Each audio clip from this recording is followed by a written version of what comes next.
हमने बार बार उनको लिखा है, पुलिस डिपार्टमेंट उत्तर प्रदेश को, कि इसके खिलाफ एफआईआर जो दर्ज हुई है इन्वेस्टिगेशन को कंप्लीट करके कोर्ट में चालान पेश करें ताकि हम ट्रायल करके इसको सजा दिला सके। लेकिन ढाक के वही 3 पद रहे हैं। ऐसा लगता है कि सीमा हैदर की खातिरदारी बढ़िया तरीके से हो रही है और सीमा हैदर के खिलाफ उत्तर प्रदेश की जो रबूपुरा की पुलिस है वो कुछ करना नहीं चाहती है, उसको मेहमान नवाजी के तौर पर रख रही है। उत्तर प्रदेश के चीफ सेक्रेटरी को, उत्तर प्रदेश के डीजीपी साहब को और मैंने हरियाणा के चीफ सेक्रेटरी को, हरियाणा के डीजीपी को और कैसे हैं मेरे सभी प्यारे बहन भाइयों, आशा करती हूँ आप सब अच्छे होंगे। आज मैं फिर से हाजिर हूँ एक नई वीडियो के साथ। आज हम बात करेंगे मोमिन मलिक सर के बारे में इस वीडियो में, तो वीडियो को स्किप मत कीजिएगा, पूरा देखिएगा तभी वीडियो आपको समझ आएगा। और अगर आपको मेरा वीडियो अच्छा लगे तो एक लाइक जरूर कीजिएगा, चैनल पर नए हैं तो सब्सक्राइब कीजिएगा, ज़्यादा शेयर कीजिएगा। तो इस वीडियो में मोमिन मलिक सर क्या कह रहे हैं, क्या समझाने की कोशिश कर रहे हैं, उन्होंने कुछ ऐसे पॉइंटों पे बात की है जिसे हमें सुनना चाहिए और आप लोगों से भी गुजारिश करते हैं कि आप लोग भी सुनिए।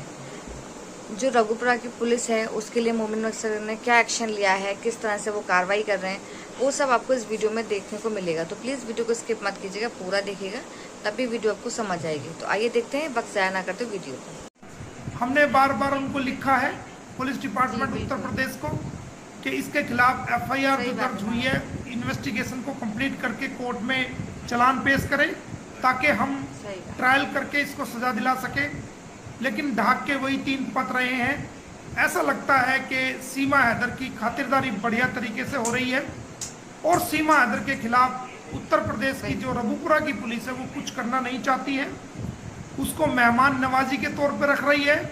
उत्तर प्रदेश के चीफ सेक्रेटरी को, उत्तर प्रदेश के डीजीपी साहब को और मैंने हरियाणा के चीफ सेक्रेटरी को, हरियाणा के डीजीपी को और दोनों सरकारों के चीफ सेक्रेटरी को और डीजीपी को और सेंट्रल गवर्नमेंट को आज मैंने ये लिख दिया है कि ये सीमा हैदर मेहमानों की तरह वहाँ पर रह रही है, कोई कानूनी कार्रवाई इसके खिलाफ नहीं हो रही है, कोई जांच इसके खिलाफ तेजी से नहीं हो रही है, जिसको ठंडे बस्ते में फेंक दिया गया है और मुझे उम्मीद नहीं लगती कि इसकी जांच को तेजी करके कोई इसका चालान पेश किया जाएगा। तो लिहाजा ये हरियाणा में पकड़ी गई थी और जब तक एफआईआर दर्ज नहीं हुई थी इसके खिलाफ एफआईआर दर्ज बल्लभगढ़ में, फरीदाबाद में होनी चाहिए थी, जो कानून कहता है, जो भारतीय कानून कहता है। तो इस केस को उत्तर प्रदेश से ट्रांसफर करके बल्लभगढ़ हरियाणा में भेजा जाए ताकि हरियाणा पुलिस अपनी जांच पूरी करके और चार्जशीट जो है कोर्ट में पेश कर सके और इसके खिलाफ ट्रायल चला करके हम इसको सजा दिला सकें और इसको जेल करवा सकें। मैं तो डॉक्टर एपी सिंह के खिलाफ भी कोई कार्रवाई नहीं करना चाहता था, लेकिन जब उसने हद कर दी, जब उसने मेरे ऊपर एलिगेशंस लगाए कि फंडिंग हो रही है और इसका कनेक्शन आतंकवादियों से ये है वो है, जब इस प्रकार के गंदे ब्लेम लगाए तो मुझे मजबूरन उनके खिलाफ कानूनी कार्रवाई करनी पड़ी।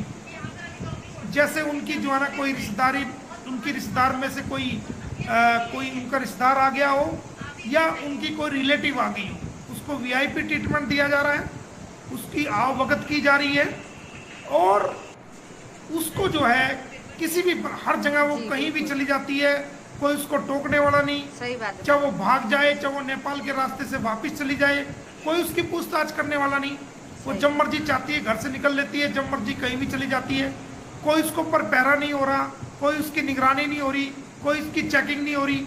अब मुझे ऐसा महसूस होता है कि रबूपुरा की पुलिस सीमा हैदर के खिलाफ कानूनी कार्रवाई करने में टोटली फेल हो चुकी है और कोई उम्मीद हम उससे नहीं कर सकते उत्तर प्रदेश पुलिस द्वारा, ना नेत्रपाल के खिलाफ, ना सीमा के खिलाफ, ना ही सचिन मीना के खिलाफ। गलत तो एपी सिंह ने किया है। एपी सिंह ने को क्या जरूरत थी जो ना मेरे बारे में मेरे ऊपर कीचड़ उछालने की। अरे कोर्ट की लड़ाई थी, कोर्ट में आता, सम्मन हमने करा दिए थे, कोर्ट में पेश होता, सीमा की वकालत करता, अपनी वकालत करता, इधर से हम अपनी वकालत करते, आप वकालत करते, आप पर्सनल अटैक पे चले गए। Doctors, nurses and engineers who have ever dreamed of living in Australia now have an opportunity. जी बिल्कुल। सीमा को मेरे खिलाफ कागज निकाल के, एफआईआर निकाल के, बार काउंसिल के कागज निकाल के उसको उसकी लाइव करा के दुनिया में बदनाम करने की कोशिश की, तो तुमने खुद ही अपनी गर्दन कानून में फंसाई ना। बदले में क्या हुआ? 5 करोड़ का नोटिस मिला, 10 करोड़ का नोटिस मिला, और अब आपकी जो है ना कार्रवाई चल रही है कोर्ट में। एक वकील होते हुए जब आपको जेल होगी, जो आपकी इतनी रेपुटेशन थी, इतनी इज्जत आप मानते थे मैं फेमस वकील हूं, आपने एक वकील के बारे में गलत बातें कही तो आपके खिलाफ कानूनी कार्रवाई हमने की। तो उस वक्त क्या होगा जब आप कोर्ट आपको बुलाएगी, सम्मान करेगी, आप कटड़े में खड़े रहोगे, कटकरे में, बॉक्स के अंदर खड़े रहोगे आप, एक मुलजिम की तरह, एक अपराधी की तरह, एक एक्यूज्ड बनकर आप वहां खड़े होगे। उस दिन आपकी क्या इज्जत रह जाएगी ये बताओ।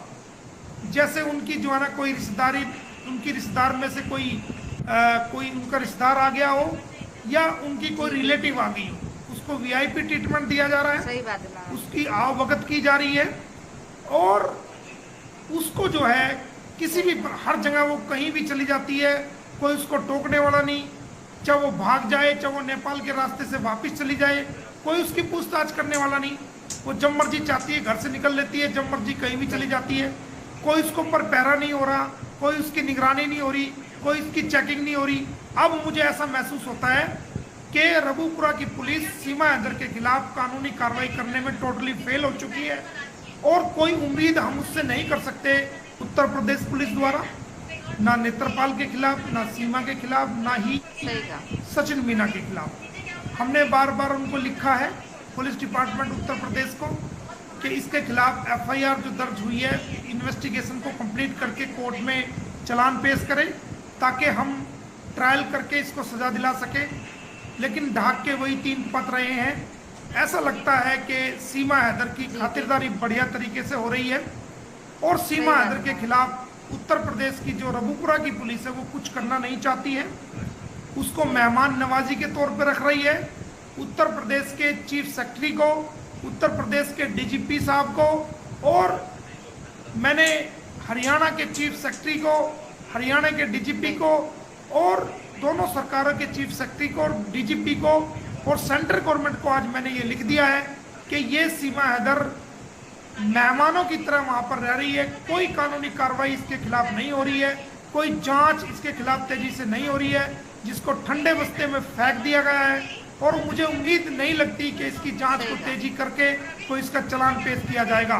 तो लिहाजा ये हरियाणा में पकड़ी गई थी, और जब तक एफआईआर दर्ज नहीं हुई थी, इसके खिलाफ एफआईआर दर्ज बल्लभगढ़ में, फरीदाबाद में होनी चाहिए थी, जो कानून कहता है, जो भारतीय कानून कहता है।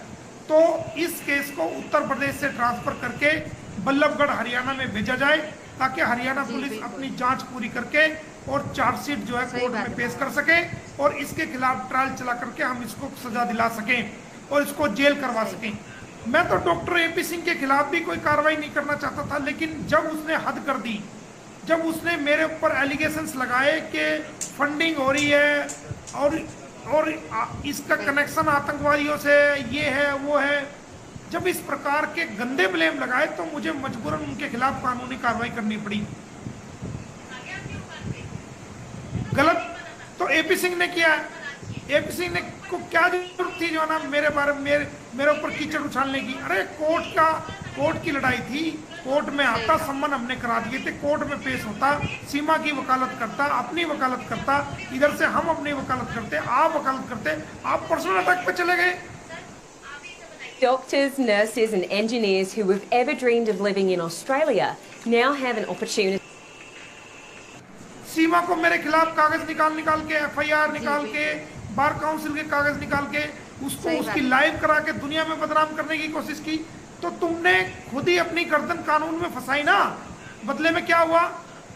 5 करोड़ का नोटिस मिला, 10 करोड़ का नोटिस मिला, और अब आपकी जो है ना कार्रवाई चल रही है कोर्ट में। एक वकील होते हुए जब आपको जेल होगी, जो आपकी इतनी रेपुटेशन थी, इतनी इज्जत आप मानते थे मैं फेमस वकील हूं, आपने एक वकील के बारे में गलत बातें कही तो आपके खिलाफ कानूनी कार्रवाई हमने की। तो उस वक्त क्या होगा जब कोर्ट आपको बुलाएगी, सम्मान करेगी, आप कटड़े में खड़े रहोगे, कटकरे में, बॉक्स के अंदर खड़े रहोगे आप, एक मुलजिम की तरह, एक अपराधी की तरह, एक एक्यूज्ड बनकर आप वहां खड़े